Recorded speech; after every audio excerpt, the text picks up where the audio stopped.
That's just like a testimony. So. Yeah, and then people got short attention spans. That's true. So I'm a family nurse practitioner, and then I was like, I don't really like having to like, Around here it is. Like deal with so many different medical issues. So then I got into mental health. So. Oh yeah, you did used to work in like the emergency room. I forgot about that. Yeah, girl. So that's a no for me. I mean, a lot of people that work in the emergency room get burnt out. Yeah, you do. Because it's too much. Yeah. Oh, because she's a germaphobe. Whatever. Let's say what it is, honey. Hello, everyone. My name's Christina with Christina Sells Homes. And today I'm here with LaToya Mullen. And we're in her lovely office here in Suffolk, Virginia. And she is going to share a little bit of information on how self-employed business owners can purchase a home for the first time, as she has overcome so many obstacles to purchase her first home. She's going to give her experiences with you all so that you can join in on the journey and see it is something that you can accomplish. And it's very simple as long as you pursue it and keep your mind on accomplishing the goal. So, with that being said, LaToya, can you please tell us a little bit about what you do here in this lovely office in Suffolk, Virginia? Okay. Well, my name is LaToya Mullen. I am a psychiatric mental health nurse practitioner, and I'm the owner of IV Health and Psychological Services here in Suffolk, Virginia. So I've been a nurse practitioner for 5 years, and I worked in other outpatient private practices. So what thrust me into entrepreneurship is the previous office that I was working with, they closed. And so instead of me trying to shop around to go to a different practice, I figured, why not learn the business? I had learned so much at the previous practice that I figured I can do this on my own. I can open my own practice, hire providers, and just be my own boss. So she's just a go-getter. So I guess that has something to do with her being able to purchase a home, which leads me into my next question. Why did you decide to purchase a home? What was your why? Well, I was renting, and let me just start off. There's nothing wrong with renting. It's perfectly fine.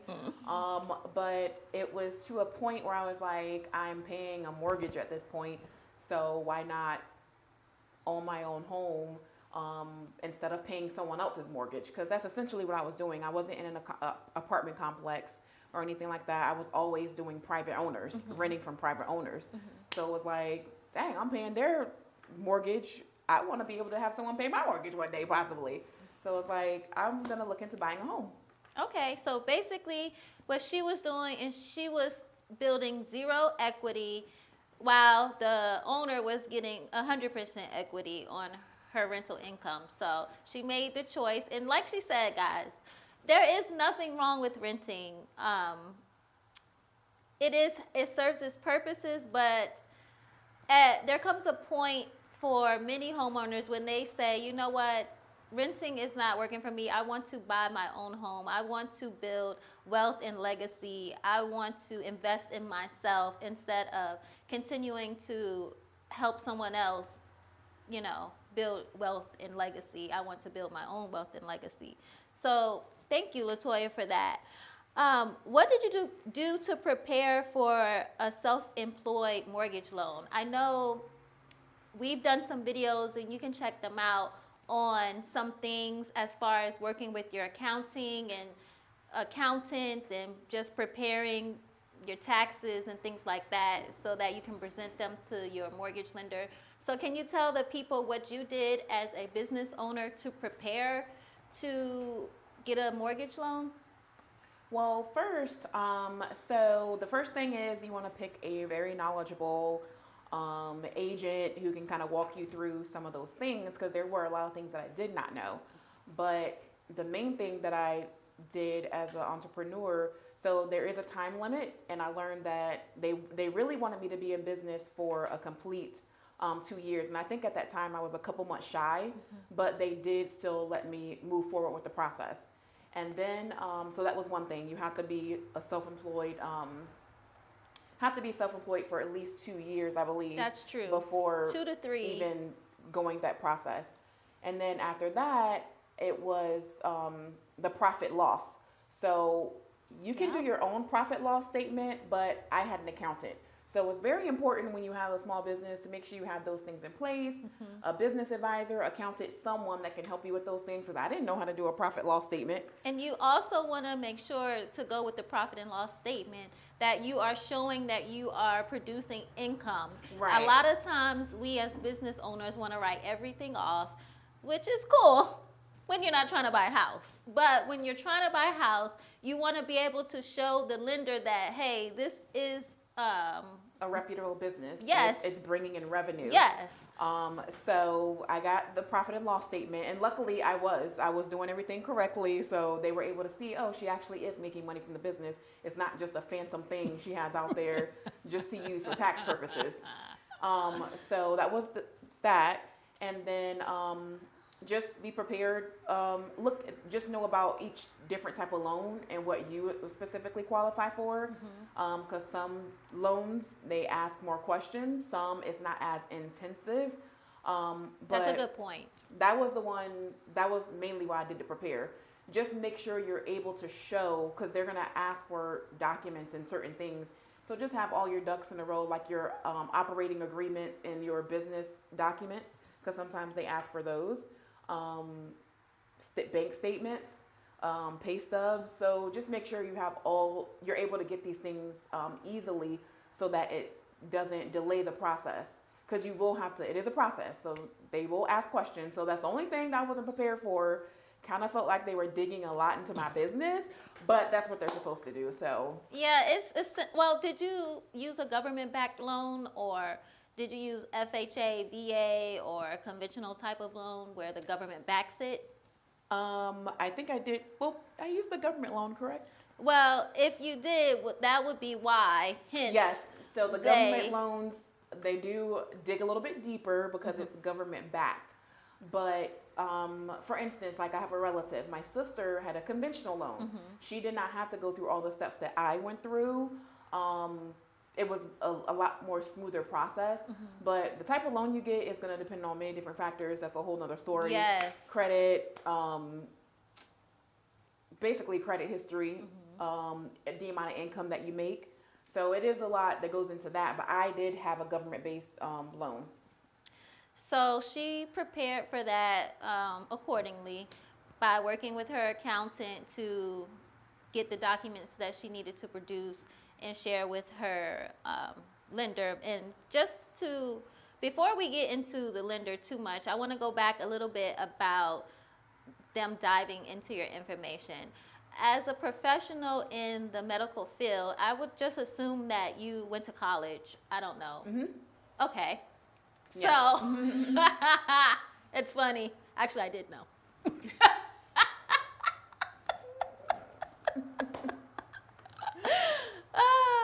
But yeah, so with that being said, a lot of times I do some videos where a lot of college students, they want to know how to purchase homes with student loan debt. So I want to ask, did you have any student loan debt when you went in to purchase your home, or was your slate completely clear? Girl, I had a mountain of student loan debt. Still do.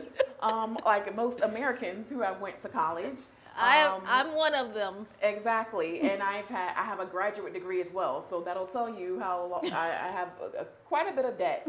However, and I thought that was going to play a big role too. And a lot of the college students, they think that. So I try to work with other lenders, and we make videos and talk about how you can.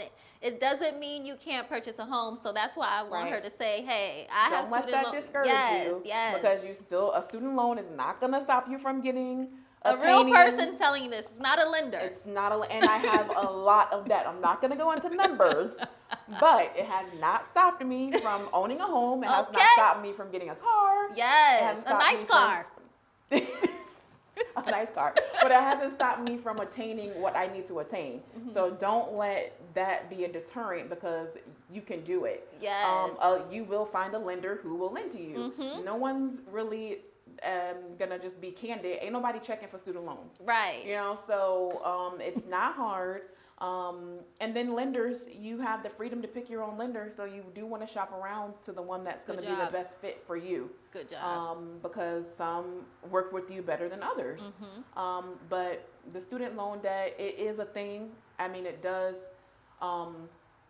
it can play factors in many things, but when it comes to buying a home and owning things, there are ways around it. So don't let that discourage you. Yes. And as long as you aren't in default on your student loans, you can get on an income-based repayment plan. There's so many different things that you can do to show the lender that, hey, I am a responsible,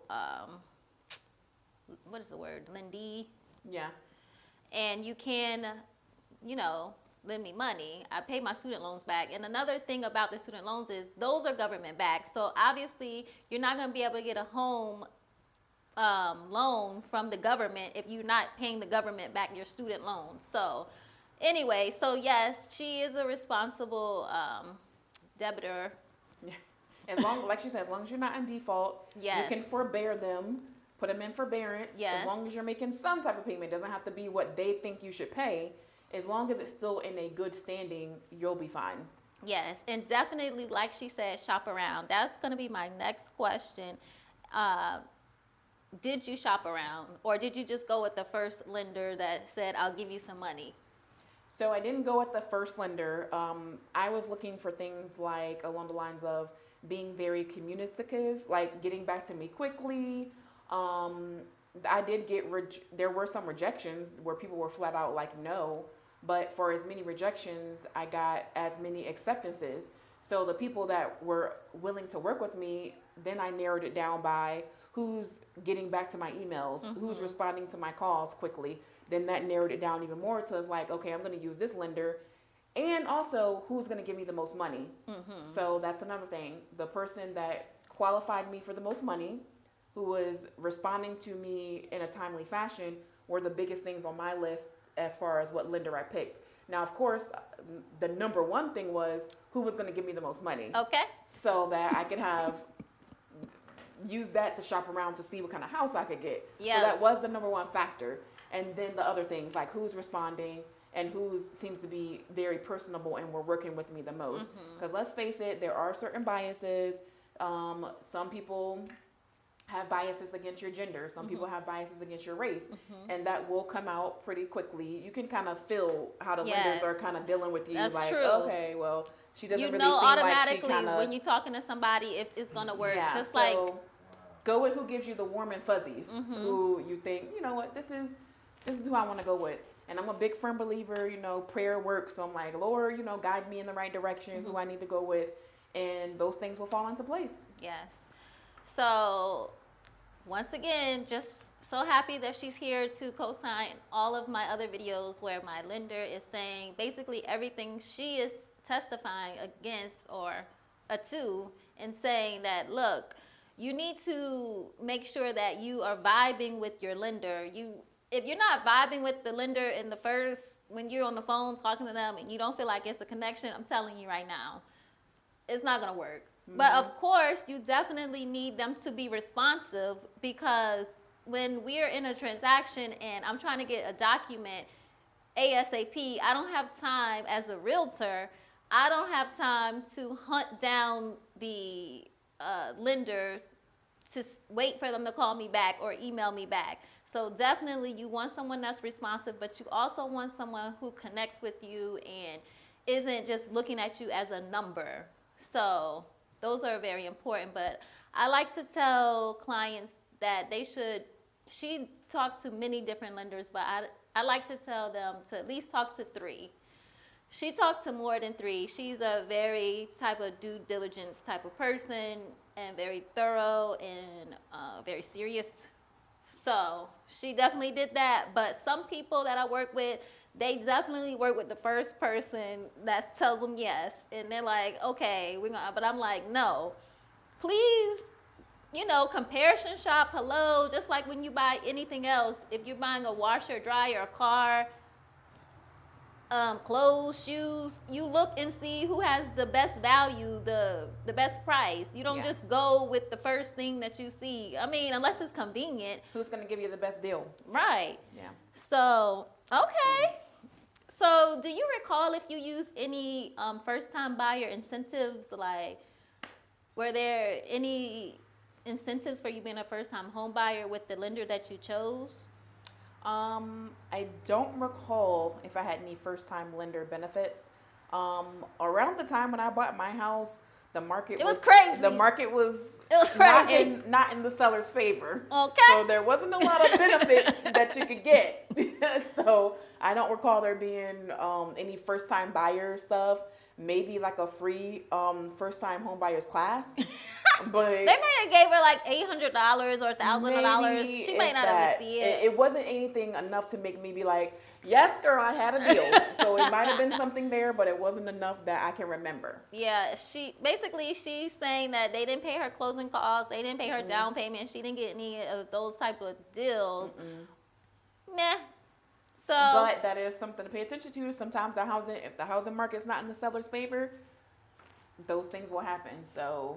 Well, my point being, look, if you want to buy a house, you're going to buy a house. That's point blank and period. A lot of times people come up with, and I get it, I get it. I'm a value shopper, and I don't really like to use the word value because sometimes people think of it as like cheap or, not as good quality. But I like to find the best price. I want the best for the money that I'm putting into it. So I said that to say, look, you definitely want to shop around, and you should do that. With that being said, LaToya, what was the closing process like? You touched on that a little bit earlier. You said your sister had a smooth transition when she purchased. Not all the way smooth. Well, smoother than yours. No.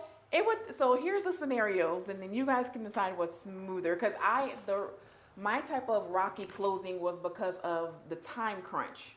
So there was a time where there were some documents or something on the lender's end. We were kind of still getting some things smoothed out with getting repairs from the PICRA list done, and then the sellers were kind of in a rush as well too. And don't let that be something that deters you or makes you try to make a rash decision because they just want to sell the house, but ultimately you are the one buying it. You're the buyer. But I just remember the day of was just really rushy. I had to go to this bank. Well, and it was also on a Friday, on a weekend, so we were trying to get it done before a certain date. So I'm like rushing to get the check, rushing. Go to the closing table to sign, but then couldn't get into the house because I didn't have the key. It was just a bunch of like technical things, but my sister's process, everything was smooth until it came to closing when they were getting the inspection. So what happened with her is even though her conventional loan was a smooth process just to get the loan, when it came to them getting the inspection done and the comps, what happened was the sellers had their price that they wanted her to pay. And then when they did the inspection, the price that came from, the appraisal. When they did the appraisal, the price, let's just throw out some numbers. So I think they were selling the house for $260. When the appraisal came in, it came in at like $220.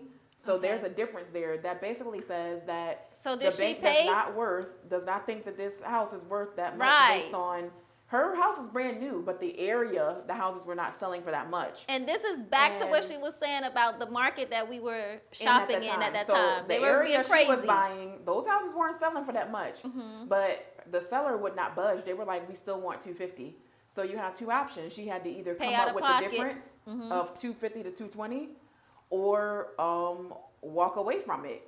So what happened was her agent helped her out a bit with giving her the difference, the commission. Okay. And at one point the sellers did kind of come down a little bit, but they pretty much had to come up with the difference because they really want that house. Because it was a seller's market. Yeah, the seller can do whatever they want, but but that's something I told her to pay attention to, because when you go to resell that house, if the area area you live in is not worth, that's something to consider. You don't want to buy a house in the area that the value of your house is not worth what the area. Because then when you go to sell it, you're probably not going to get what you want because the area isn't up to par. So that's another thing to look out. But she made that decision. She really wanted that house. They went for it. They went for it. It is an up and coming area, and she plans to stay there for a long time. So that worked for her. Now me, I probably would not have done that because I don't want. Because you don't plan on staying there long. Or I'm not. If the area, my house is like the newest house on the block or whatever, and the area is just not coming up to those standards, I would be more worried about what's going to happen when I have to sell this house. I'm gonna either be upside down, right, or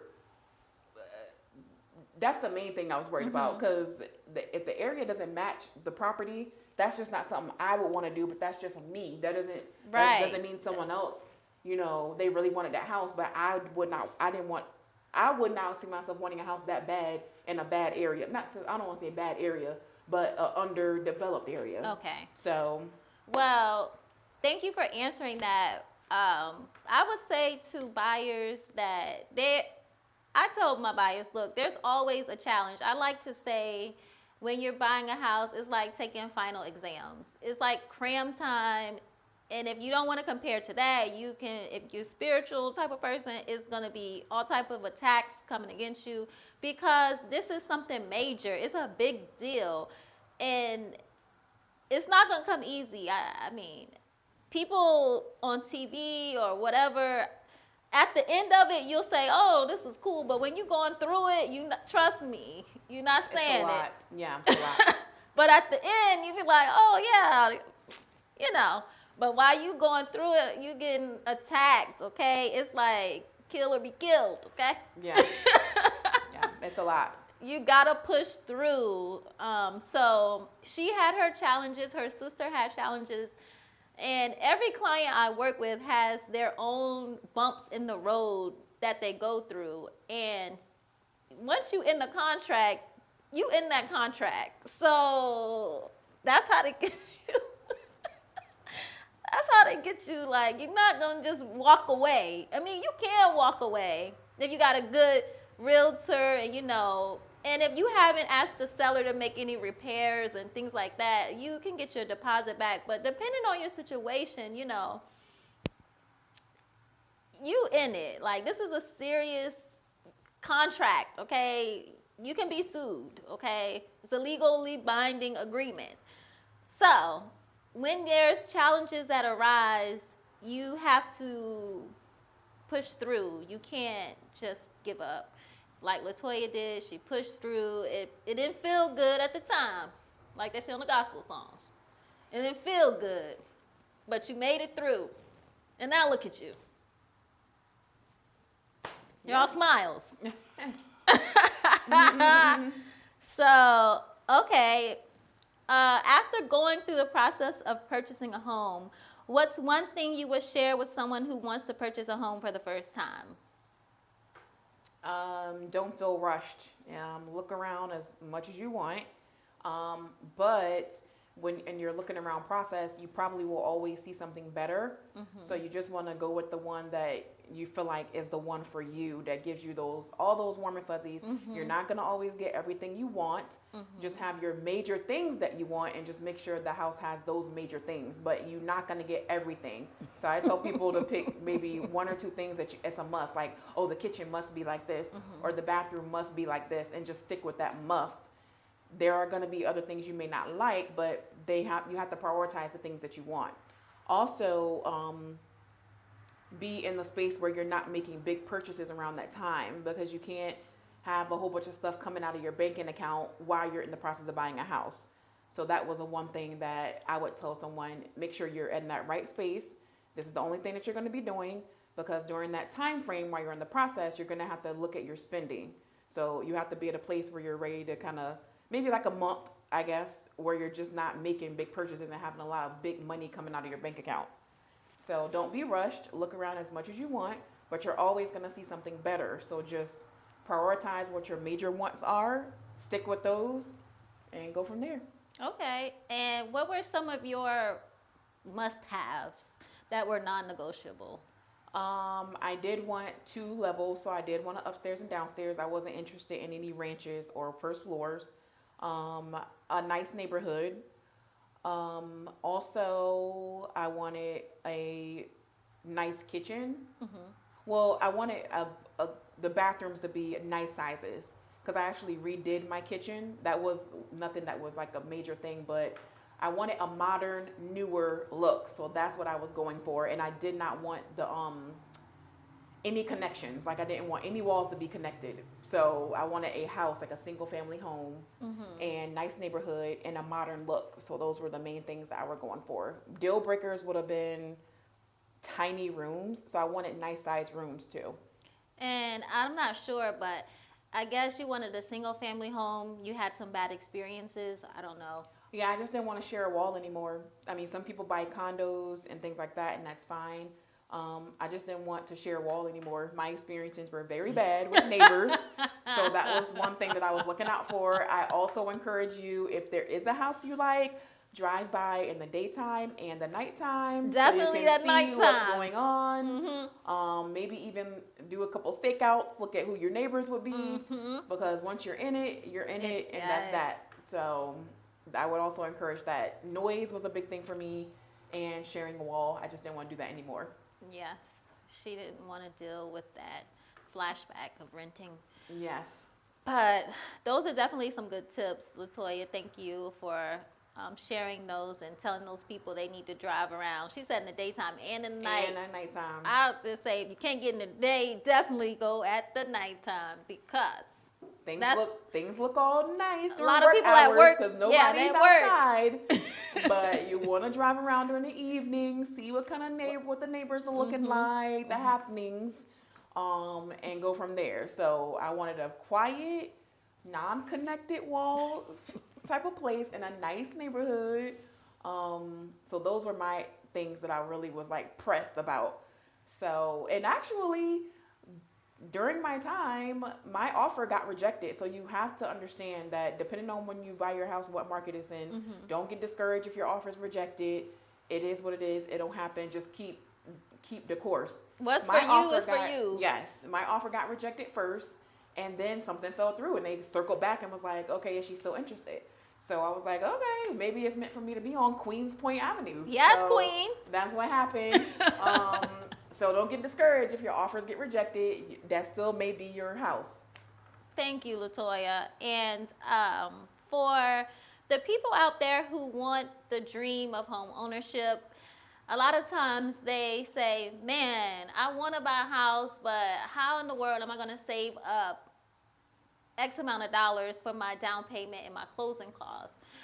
Do you have anything you can tell them, or can you share how you were able to save up for your closing costs and your down payment? So you will have to have some money. I mean, the reality is you're going to have to start saving up. However you save, you can do a savings account or just put a certain amount of money in your savings account from your check each month. And then once you get a certain amount, kind of go from there. I would say at least, it just depends on the market, however much you want to save. But me personally, I probably would want to save up at least between 10 and 20,000. Yeah, just at so least you 10. have at least 10, at minimum 10. So that, and just in case you have to come to the table with all the costs, you have a big chunk of that already.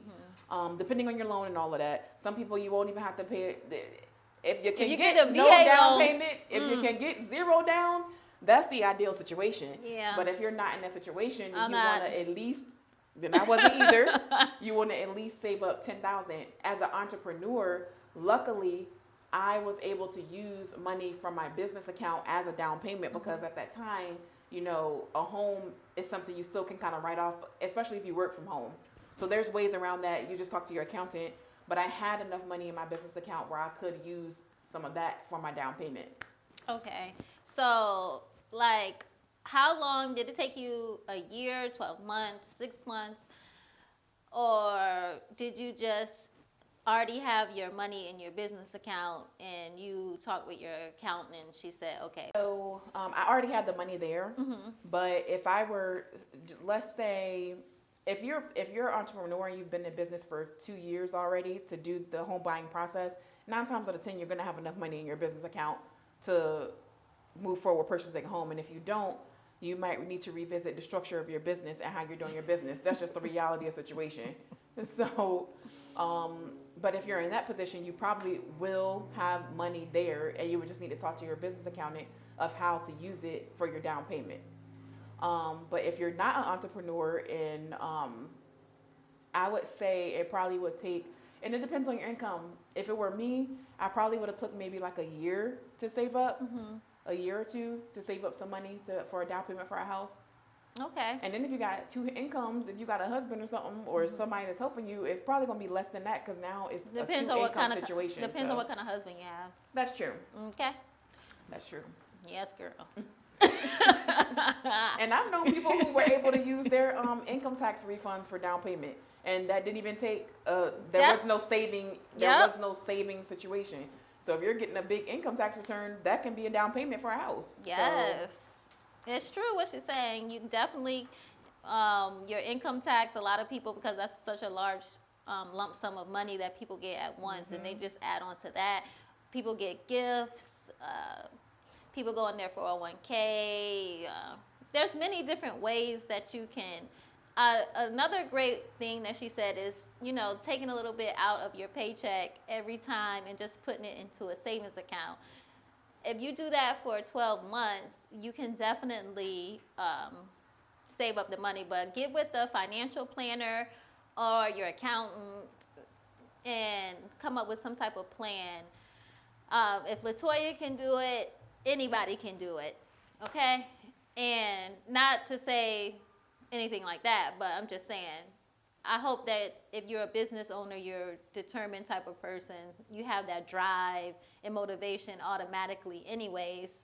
So if you can run a business, you should be able to purchase a home. Don't let the market, because she purchased in a market where post-COVID market, not the market right now, because right now it's calming down a little bit. I mean, it's not as competitive as it was when she purchased her home, like she said. And I had forgot all about that they circle back around. Yeah, I forgot about that. But yeah, that happens. Offers fall through, and then they try to come back and say, oh, you still want it. She still wanted it. Yeah. I guess she prayed about it or something, so. And she decided that we would go with it. But yeah, so that's pretty much a testimony that I hope is able to help first-time home buyers, or basically, even if you have a home that you've been in for 10 years or so and you haven't purchased in a while, you're motivated to get out there. You might have been working at a place, W-2 employee, and you started your own business and you're wondering, how can I buy a home now? Well, I hope that LaToya was able to inspire you to do so. And just to go back, if you want to support LaToya, you can go to my website, ivyhealthps.com, or you can just Google Ivy Health and Psychological Services, and the page will come up there. Anyone that is looking for outpatient mental health services, maybe wanting to switch providers, I offer both in-person and telemedicine appointments. I'm licensed in both Virginia and Maryland. So refer. We're here, and always taking new patients. Yes, and obviously it's a very successful business, or else we wouldn't be in here right now, because you wouldn't have an office. I was just virtual for a long time, but now brick and mortar, so yes. Yes. So thank you, LaToya, again, and thank you for having me. Yes. And that's going to be seen, guys. It's good stuff, man. Yeah.